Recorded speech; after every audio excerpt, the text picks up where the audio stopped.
बहू जरा 2 कप चाय तो बना देना और साथ में बिस्कुट भी ले आना। खाली पेट चाय पीना सेहत के लिए नुकसानदायक होता है ना जी माँ जी, बस अभी लाई। ये कहकर शकुंतला देवी की बड़ी बहू रोशनी चाय बनाने किचन में चली जाती है और गैस पर चाय चढ़ाने रख देती है, जिसमें वह इलायची अदरक सौंफ डालकर बढ़िया सी चाय बनाकर तैयार कर लेती है। फिर ट्रे में रखकर चाय कप में डालती है, जिससे थोड़ी सी चाय ट्रे में भी गिर जाती है और वो उसी ट्रे में बिस्किट भी रख देती है, जिससे सभी बिस्किट गीले हो जाते हैं। ओफो बहू, ये क्या है, अब ये बिस्किट कैसे खाऊंगी, सारे तो तूने इसमें मिक्स कर दिए। माँ जी क्या फर्क पड़ता है, वैसे भी आपने चाय में डुबोकर खाने ही थे। आप तो शुक्र मनाओ कि आपकी आधी मेहनत कम हो गई, ये अपने आप ही इसके साथ मिक्स हो गए हैं। ये बहू भी ना जाने कब सुधरेगी, कब बंद होगी इसकी बेकार की ये हरकतें। रोशनी शकुंतला देवी की बड़ी बहू थी, जो कि खाना पीना तो बड़ा अच्छा बनाती थी, लेकिन उसे परोसने का सलीका उसमें बिल्कुल भी नहीं था। ऐसे ही एक दिन रोशनी का देवर गगन काम से घर लौटता है। भाभी जल्दी से खाना लगा दो ना, बड़े जोरों की भूख लगी है। बस 5 मिनट देवर जी, आप फ्रेश हो जाइए, मैं तब तक खाना परोस देती हूँ। लो आपके भैया भी आ गए, आप दोनों जल्दी से फ्रेश होकर डाइनिंग टेबल पर आ जाए। कुछ देर बाद सभी डाइनिंग टेबल पर आ जाते हैं और रोशनी उनके सामने खाना परोसती है, ऐसा खाना जिसे देखते ही उन सबका मुंह टेढ़ा हो जाता है। सबसे पहले तरी वाली सब्जी परोसी हुई थी, वो भी थाली के बीचों बीच, और फिर रोटी को सब्जी के ऊपर रखा हुआ था। फिर उसके ऊपर अचार और सलाद। तरी वाली सब्जी में रोटी बुरी तरह भीग चुकी थी। ये देखकर सास बोली,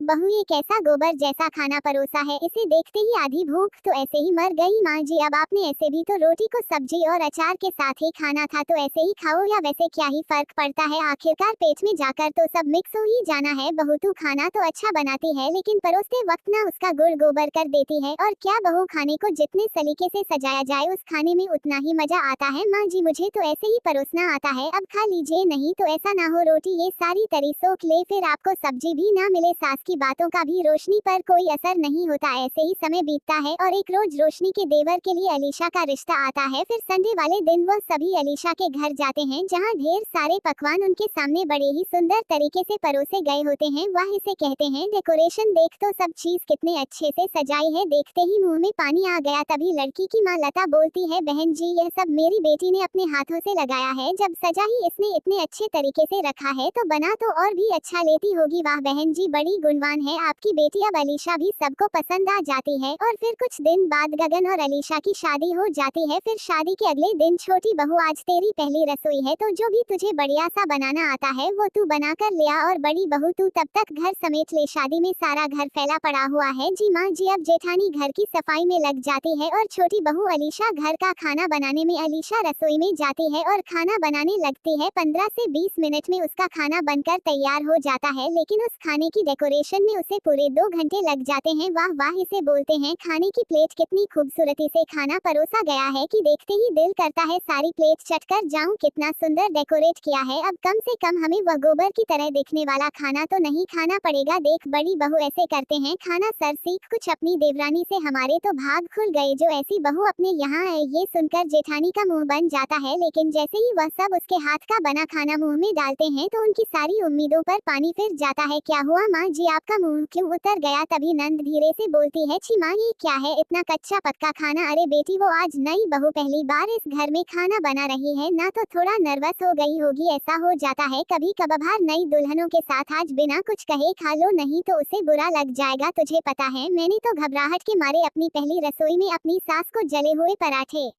बनाकर खिला दिए थे। अब सभी नाक सिकोड़ते हुए वह कच्चा पक्का खाना खा लेते हैं, लेकिन अगले दिन भी जब अलीशा खाना बनाकर लाती है तो वह सर्व तो बड़े ही सुंदर तरीके से करती, लेकिन उसका बना हुआ खाना कच्चा ही रह जाता, जबकि वो खाना बनाने में सबको 2 घंटे लग जाते और अब सबको मन मारकर वो खाना खाना पड़ता है। शकुंतला जी आप तो कह रही थी मेरी बहू के खाने में 19-20 का फर्क हो जाता है, लेकिन ये तो 19-20 नहीं बल्कि 520 का फर्क निकला। कोई स्वाद ही नहीं है इसमें तो। अरे नहीं है, कुछ दिन में सीख जाएगी, अब रोज बनाएगी तभी तो सीखेगी। अब अगले दिन से खाना अलीशा ही बनाने लगती है। छोटी बहू आज तू खाने में कटहल की सब्जी और रोटी बना ले। जी माँ जी। अलीशा खाना बनाने के लिए रसोई में चली गई। यह अलीशा खाना बनाने में 2 घंटे लगा देती है, लेकिन फिर भी इसका खाना कच्चा ही रहता है। आखिर ऐसा क्या करती है 2-2 घंटे तक की, फिर भी खाने में कोई स्वाद नहीं होता। आज चलकर देखती हूँ। सास रसोई में जाती है, जहाँ अलीशा ने झट से मसाला बनाया और उसे पूरी तरह भुने बिना ही कच्चे मसाले में कटहल डालकर उसमें मिर्च डाल दिए। बहू तूने तो 15 मिनट में खाना बना भी लिया। हाँ माँ जी, खाना तो मेरा 15 मिनट में ही बन जाता है। वो क्या है ना, बस डेकोरेशन में मुझे 2 घंटे लग जाते हैं। 2 घंटे? अरे भाई, खाना ही डेकोरेट करना होता है, पूरा घर नहीं। अब समझी, इसलिए तेरा खाना कच्चा पक्का रह जाता है। माँ जी आप मुझे डिस्टर्ब मत कीजिए और डेकोरेशन करने दीजिए। तभी रोशनी आकर अपनी सास से धीरे से कहती है, और खाई माँ जी अपनी छोटी बहू के हाथ का बना खाना। आप ही तो कह रही थी कि देखते ही दिल करता है पूरी प्लेट खा जाऊं। तभी जेठानी के बेटे अर्जुन के स्कूल से फोन आता है, जिसे सुनते ही वो सब जल्दी से अस्पताल भागते हैं। अर्जुन के पेट में स्कूल में काफी तेज दर्द उठता है, जिस कारण उसे अस्पताल ले जाया जाता है। देखिए, इस बच्चे को देखकर तो लगता है इसने कई दिनों से ठीक से खाना नहीं खाया, और जो थोड़ा खाया भी है वो इसने आधा कच्चा पक्का खाना खाया है, जिससे इनके पेट में इन्फेक्शन बन गया है। देखिए, खाना हमेशा पूरा पका हुआ ही खाना चाहिए, नहीं तो ये हमारी सेहत को नुकसान पहुंचा सकता है। लेकिन अलीशा तो रोज उसको टिफिन बनाकर देती है स्कूल के लिए, फिर यह भूखा कैसे रह गया? यस मैडम, लेकिन मुझे आज ही रोहन ने बताया कि यह तो अपने टिफिन से 1-2 बाइट खाकर उसे डस्टबिन में फेंक देता है। क्या इसका मतलब मेरा बच्चा भूखा ही रहता था? बड़ी बहू, तू जानती है ना छोटी बहू कैसा खाना बनाती है, तो अर्जुन का टिफिन तो तुझे खुद बनाकर देना चाहिए था। तुझे इस बात का ध्यान रखना चाहिए था ना। और छोटी बहू, तू कल को तेरा बच्चा होगा तो क्या तू उसे भी ऐसे ही कच्चा खाना खिलाएगी? हम सब तो चुपचाप तेरे हाथ का कच्चा खाना बिना कुछ कहे खाते रहे, इस उम्मीद में कि आज नहीं तो कल तू खाना बनाना सीख जाएगी। लेकिन अब सवाल बच्चे की सेहत का है, इसलिए अब से खाना जेठानी बनाए और देवरानी परोसे, यही हम सबके लिए ठीक रहेगा। ना तो कच्चा खाना खाने को मिलेगा और ना ही गोबर जैसा परोसा हुआ। उस दिन के बाद जेठानी स्वादिष्ट स्वादिष्ट खाना बनाती और देवरानी उसे अच्छे से डेकोरेट करके सबको परोसती। लेकिन अब